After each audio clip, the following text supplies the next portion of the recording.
Hello hi అండి, నమస్తే. అందరు ఏం చేస్తున్నారు? నేనైతే కనుక లంచ్ కి పాల తాలికలు, ముద్దపప్పు, నెయ్యి, డ్రై ఫ్రూట్స్ వేసుకొని ఒక పట్టు పడుతున్నాను.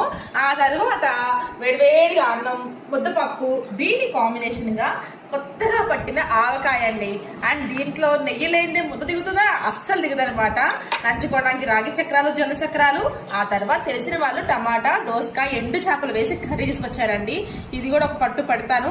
ఆ తర్వాత మా అమ్మ చేసిన సాంబార్, నేను చేసిన బెండకాయ ఫ్రై, ఇవన్నీ తిన్నాక గడ్డ పెరుగు, ఆ తర్వాత సమ్మర్ సీజన్ కాబట్టి సగ్గుబియ్యం పాయసం కంపల్సరీ ఉండాల్సిందే.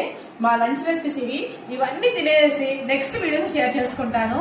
సో నచ్చిందా? లైక్ చేయండి, షేర్ చేయండి, కామెంట్ చేయండి, సబ్స్క్రైబ్ చేసుకోవడం అస్సలు మర్చిపోకండి. ఇల్లు ట్రెడిషనల్ హోమ్ ఫుడ్స్ లో ఇప్పుడు స్వీట్స్, స్నాక్స్, కారపళ్ళు, పచ్చళ్ళు, నాన్ వెజ్ పచ్చళ్ళు, అప్పడాలు, వడియాలు, ఉప్పు మిరపకాయలు, అబ్బాయి చెప్పుకుంటూ పోతే పెద్ద లిస్టే ఉంది. ఆర్డర్ చేయాలంటే స్క్రీన్ పైన నెంబర్ ఉంది, వాట్సాప్ మెసేజ్ చేసేయండి. నచ్చిందా? Thank you.